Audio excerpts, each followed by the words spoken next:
प्रधानमंत्री नरेंद्र मोदी ने कहा, इसी परंपरा में पूज्य अद्वैतानंद जी महाराज ने भारत के जन सामान्य तक इसे पहुंचाने का बीड़ा उठाया। महाराज जी ने अद्वैत के ज्ञान को हम सभी के लिए और सरल बनाया, उसे सामान्य मानवी के लिए और सुलभ कर दिया। हम पूज्य स्वामी अद्वैत आनंद जी महाराज के जीवन में भी इसकी झलक देख सकते हैं।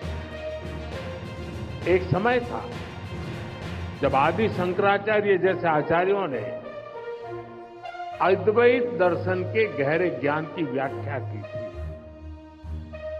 गुलामी के कालखंड में समाज उस ज्ञान को भूलने लगा था, लेकिन उसी कालखंड में ऐसे ऋषि मुनि भी आए जिन्होंने अद्वैत के विचार से राष्ट्र की आत्मा को झकझोरा।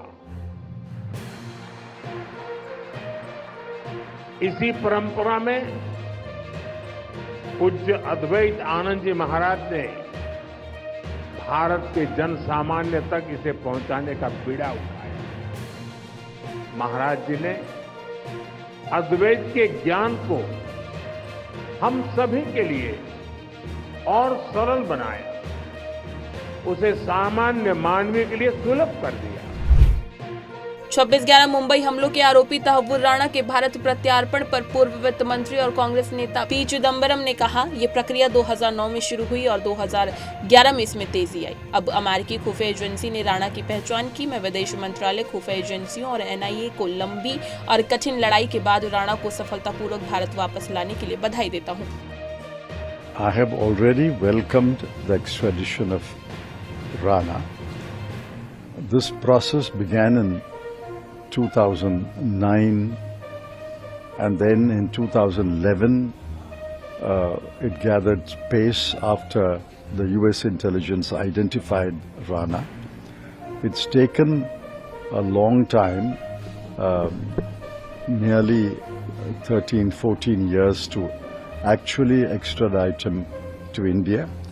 I compliment the External Affairs Ministry and the intelligence agencies and the NIA for successfully bringing Rana back to India after a long and arduous battle.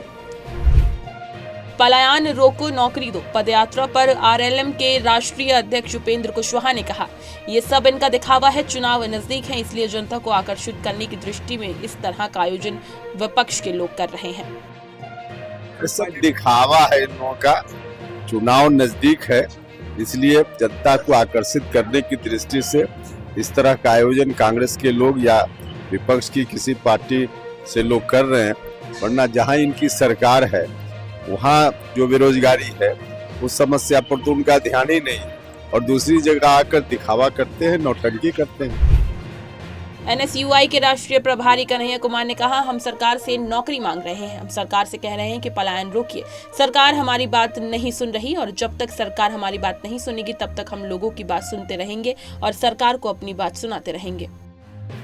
देखिए, हम तो जो है सरकार से नौकरी मांग रहे हैं, सरकार को कह रहे हैं कि पलायन रोकिए। सरकार हमारी बात सुनी नहीं। जब तक सरकार हमारी बात नहीं सुनेगी हम लोगों की बात को सुनते रहेंगे और सरकार को अपनी बात सुनाते रहेंगे। यह प्रक्रिया सतत जारी रहेगी। भाजपा नेता दिलीप घोष ने कहा, लोग बांग्लादेश में आकर यहां उत्पाद कर रहे हैं। यही कारण है कि यहां बार बार हिंदू समाज पर आक्रमण किया जा रहा है। जगह जगह रामनवमी के समय लोगों को डराने का प्रयास किया गया था। इसके विरोध में हमारी रैली थी और हम सरकार को सचेत करने के लिए और हिंदू समाज को मन में हिम्मत बढ़ाने के लिए निकले थे।